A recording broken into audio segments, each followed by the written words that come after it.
High everyone, আসসালামু আলাইকুম। Welcome back to my channel Sinthi Afrin blogs. আশা করছি সবাই ভালো আছেন। ঈদের পরে আপুরা আমাদের বাসায় বেড়াতে আসার পর আমরা কোথায় ঘুরতে গিয়েছিলাম আজকে সেই ভিডিওটি আপনাদের সাথে শেয়ার করব। তো আমরা 5 বোন ভাগ্নি আমরা সবাই মিলে চলে গিয়েছিলাম শেখ হাসিনা রোডে। তো শেখ হাসিনা রোডটা ব্রাহ্মণবাড়িয়ার মধ্যে এরকম কাউকে খুঁজে পাওয়া যাবে না, এই রোডটা চিনে না। তো আমরা রিক্সায় করে প্রথম ব্রিজ থেকে তারপর আমরা চলে যাই দ্বিতীয় ব্রিজ। এই পুরোটা ব্রিজই আমরা রিক্সা দিয়ে ঘুরে আসি। প্রথম ব্রিজ থেকে দ্বিতীয় ব্রিজে যাওয়ার পর তারপর আবার আমরা প্রথম ব্রিজে চলে আসি। তো এই জায়গাটা দুই পাশে এখন যেহেতু বর্ষার সিজন না, সেই জন্য দুই পাশে এখন কোনো পানি নাই, শুধু জমিন আর জমিন দেখা যাচ্ছে। যখন দুই পাশে পানি হয়ে যায় তখন দুই পাশে তিতাস নদীর পানি থাকে, আর এই জায়গাগুলো একদম পানিতে ভরা থাকে। আর এই জায়গাটাতে অনেক বেশি বাতাস, আসলে ঘুরতে অনেক বেশি ভালো লাগে। তোমাকে এতদিনে যেও না সরে অভিমানে, আমি তোমারই বুকে নাও টেনে। এখন তো সময় ভালোবাসায়, এ দুটি হৃদয় কাছে আসার।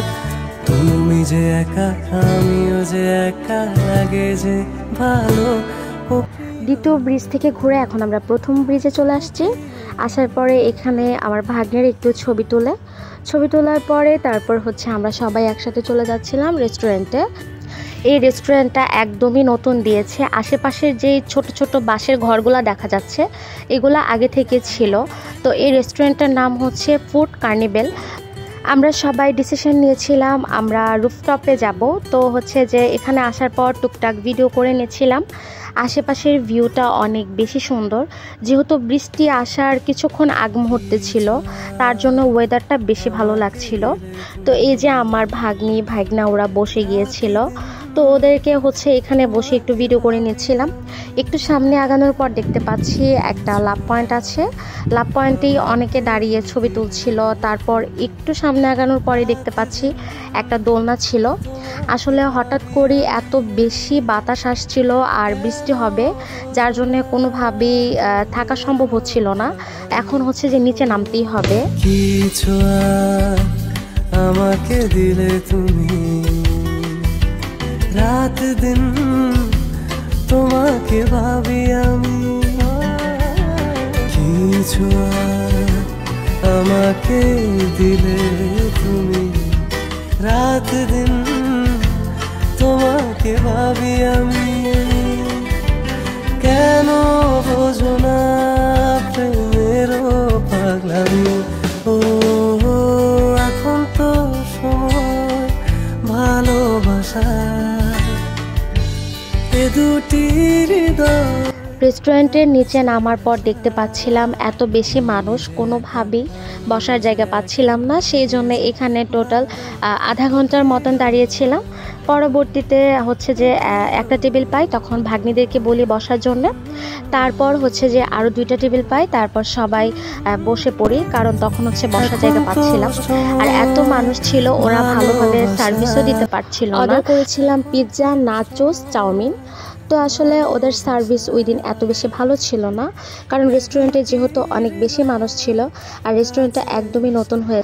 তারপর এই যে নোহা এখানে বসে ভিডিও করছিল, এমনিতেই সুমাইয়া আর নিসা দৌড়ে দৌড়ে আসছিল। ওরা এখানে ভিডিও করবে আর ছবি তুলবে। কাছে আসা, তুমি যে একা আমিও যে একা, লাগে যে ভালো। তো ফেরার পথে ভাগ্নিরা হঠাৎ করে বলছিল ওরা ফুচকা খাবে। বড় আপু আর মেজু আপু বলছিল তাহলে চলো আমরা সবাই একসাথে অবকাশে যাই। তো এখন আমি চলে আসছি অবকাশে।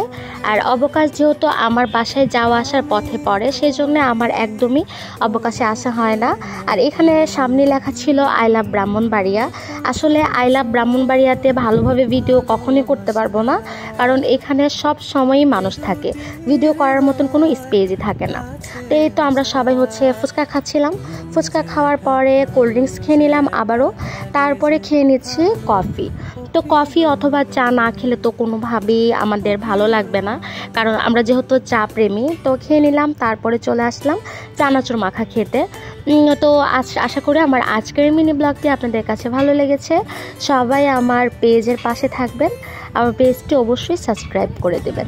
সবাই ভালো থাকবেন, আল্লাহ হাফেজ।